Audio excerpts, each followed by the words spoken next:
Hello, welcome back to Assassin's Creed Rogue. I'm just doing a final run through of the game, bit of a review as well. So yeah, I've gone through and platinumed the game as I mentioned in the previous video. This is actually my second playthrough I took to complete the game, although I'm actually back on my original playthrough. Here's a good doggy.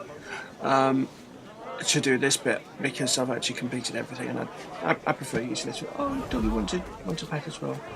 Come here. He's a good doggy. There you go. Right. So it's it's a great game. There's no denying that. It does have some faults. I say some. I've really only been able to pick up 5. Though I'll get to the 5th one after doing all the pros. So 5 bad things compared to 1, 2, 3, 4, 5, 6, 7, 8, 9, 10, 12, 13, 14, 15, 16, 17, 18 good things. It's completely the opposite way around for Unity. So as you can probably hear, I have a list. Right, so VO issues. Going through the cons first. There are some issues with the voice acting. Not very often, but occasionally you get, I wouldn't say voice acting, it's the syncing. It doesn't happen very often in this game, whereas it was frequent in 3. And non-existent, I believe, in 4, as I remember playing through the game. The other thing really is that the draw distance in this game, everything's pre-rendered, and as you walk, how to describe it, say everything on that screen is pretty much pre-rendered in the game, but it's got a final render when you walk within, say, down this street. If I was to go to about that distance out in a complete circle, that would be about the total draw distance. But if I moved to there, then the render distance would move to there. So everything within a set area of Shay is very well rendered, which is good. But occasionally some of the non-player characters, the crowd, does pop in. It doesn't happen very often, but I think it's part of the simulation that you're in, that you get that kind of thing. But there's also some weirdness with climbing. Occasionally, if you plant Shay right against the wall, say there, occasionally he won't climb. It doesn't happen very often, but when it does, it's very annoying. And it seems to be when you're in the middle of a timed mission, you plant yourself up there. Normally you'd expect him to do that, he doesn't. It's just a little bit annoying. And very, very infrequently there is a bit of an issue with boarding ships. It doesn't happen very often, thankfully, but because it is a bit of an issue too. When you start the boarding process, the process goes to start, but Shay doesn't let go of the wheel, and you're left with your crew trying to get everything done. If you're supposed to go and get snipers, you might as well just exit the game and come back in and try again, because you're not going to be able to get it done. So yeah, that's pretty much that. I'll get to the other con in a bit after going through all of the pros. Let me just write this other con down.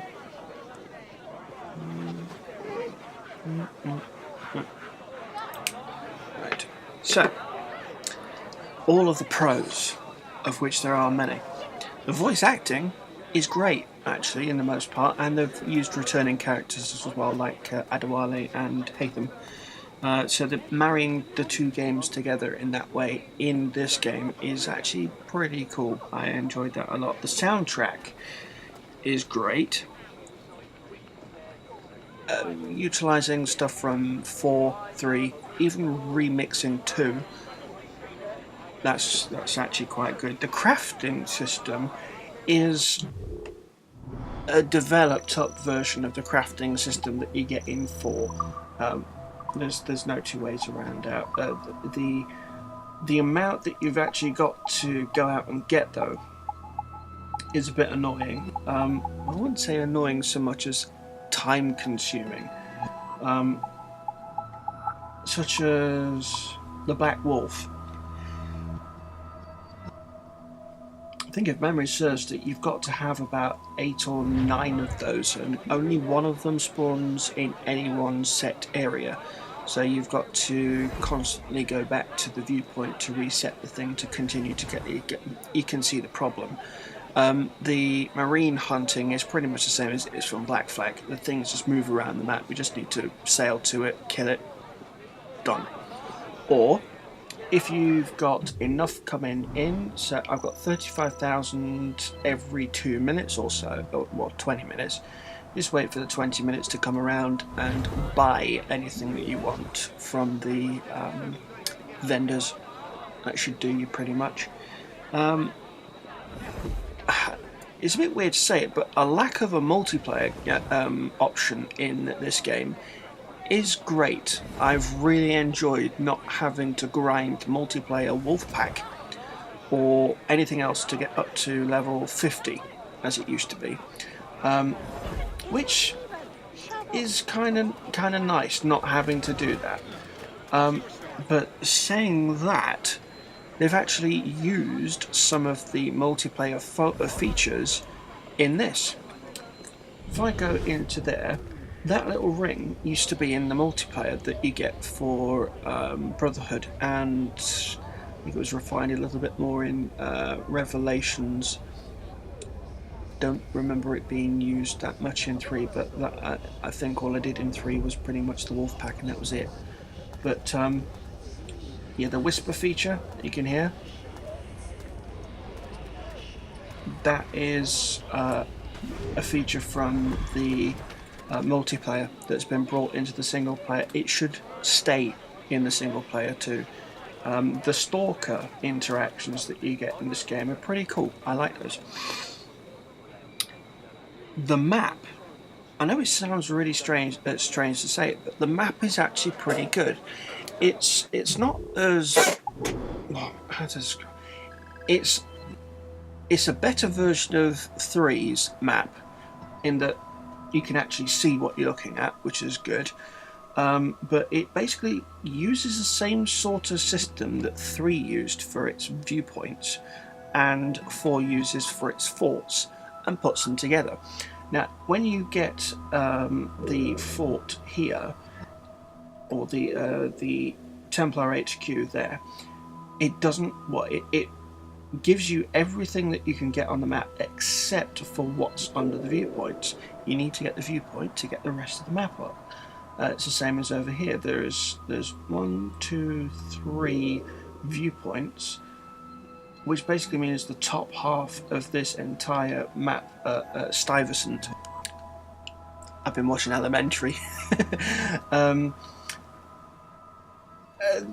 You need that needs to be done to open up the rest of the maps, and the same as the Lower Manhattan and the waterfront, but not in King's Farm. King's Farm doesn't have any viewpoints, so you just get the entire thing wedged out for you. It's great. That improves upon 3's map system, meshes it with 4's map system, and produces something that's actually better than both, which is what a sequel should do, hopefully. There is a better story in Abstergo. I know that sounds really weird, but that's one of the big things that I enjoyed. There is more story happening in Abstergo. It's kind of obvious where it's going to go to, but because you can tell from the story that Shay's undergoing that that's what's going to happen. Plus, it seems as though we've got 2 distinct, and now with the Helix user in Unity, 3 distinct different present-day people. So it could be that we get some clash between the present-day versions of the Helix researcher that we played in 4 and the Abstergo employee come Templar that we become in this game. I don't know. And what happens with the Helix Helix user in Unity? No idea. But it's a much better story this time out in basically the same building as we were in Black Flag, but better. The naval combat's better, or pretty much the same as it is in Black Flag. It doesn't take much to improve upon it, but they basically did with the explosive shot change for the Morrigan and the ram, and giving you the ability to get the high-speed ram quicker.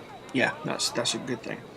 The dual weapon combat that you get for Shay, the longsword and short dagger, yeah, better than Edward's, a little bit more believable too. Because if you've tried to hold two swords together or practiced it when you were a kid using two swords, you need a short one. The eagle vision being improved slightly, it's more blue than it has been for a bit. It still has the same function that it did in Black Flag, in that as soon as you start running you lose it, which I think is a bit of a letdown, but yeah. The hunting, both marine and on land, is slightly better with the use of the air rifle and the grenades, which I think are a really nifty little touch. So the new systems that we've got in this game, the outpost system, the money being able to be wired over to you, which for me was a big thing in Assassin's Creed 4, not being able to get a constant revenue of money, whereas in previous games that was pretty much all you ever had. You took over an area, you got money. It's as simple as that. In 3, you took over an area, you got money, or you completed memories and you got money. In this game you do. In Black Flag you don't. Weird. In fact, in Black Flag you perpetually poor for being a pirate. It's very odd. The prosperity system, again, just another way to make money. The native pillar puzzles, they were great. I love those. What else? You got the bounty hunter system, the land-based bounty hunter system too. If you've ever accidentally killed some people out here and got bounty hunters, you got problems. And do that.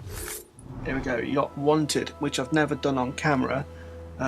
So you actually get bounty hunters on land now.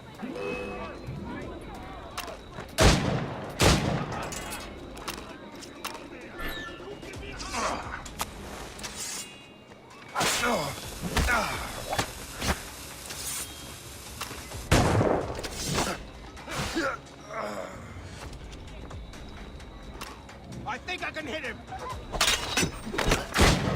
Come on, reload. Come together. Attack.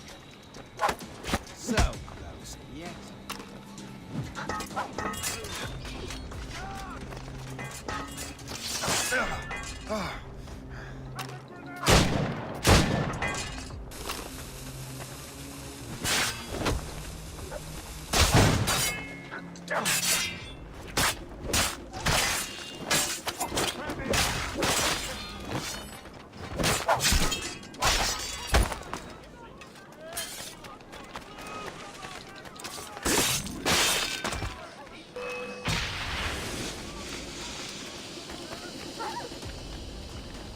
Faster, lads! We're losing ground!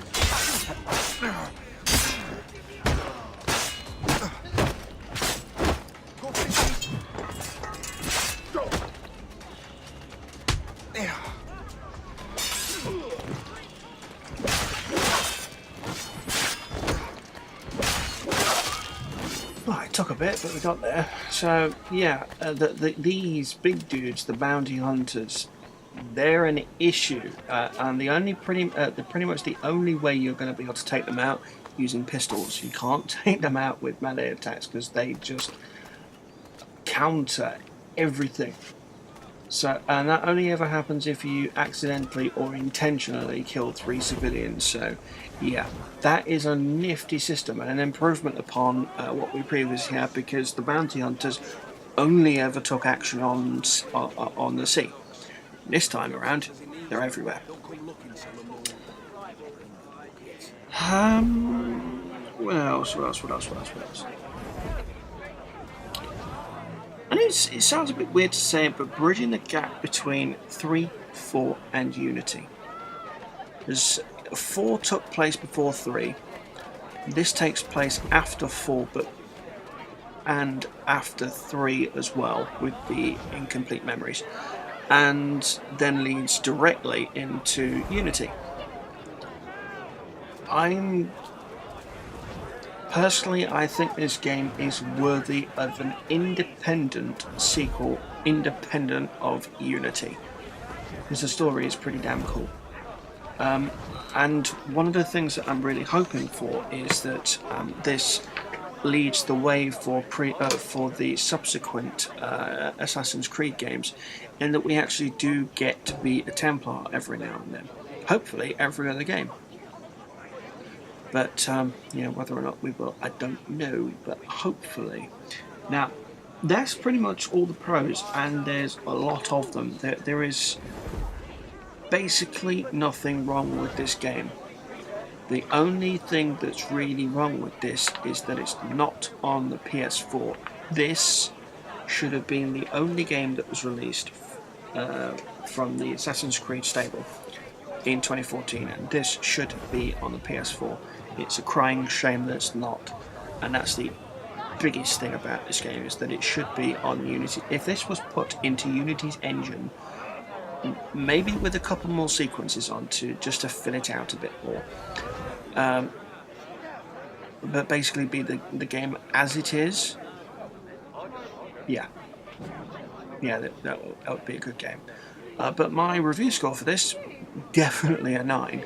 Maybe a 9.5. There's only a couple of niggling little issues that I've got with it, but again, not much. But essentially, this is a fantastic game. If you like the Assassin's Creed series, it's one you definitely have to put on your shelf. You can't avoid this game. Unity, stick it on your shelf if you want. You might as well break the disc when you're done with it. But this game is a definite must. It's got legs to replay it too. I doubt whether we're going to get any DLCs for this. It should, but I doubt it very much. But I think you can pretty much consider this game finished as of release, maybe with a couple of patches to fix a couple of things. But essentially, this game's done. And it didn't need 21 gigabyte patch just to make it functional.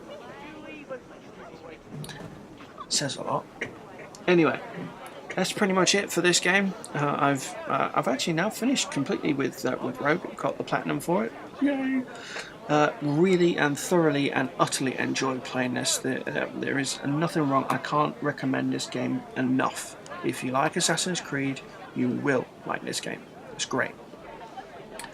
Alright, thanks for watching, and thank you for tuning back to my channel for the summary of this game. Keep tuning back to my channel as well, because I'll definitely have more Unity stuff coming out, unfortunately. But I've got some Batman Arkham Origins and Dragon Age Inquisition, as well as Apotheon 2. And one other project which I've got in the works, but I haven't really put up yet. So, yeah. Okay, see you in a bit, and thank you for watching. So, keep tuning back, and remember to like, comment, rate, and subscribe. It really does help out my channel a lot. So, thank you very much for watching, and I'll see you next time. Bye.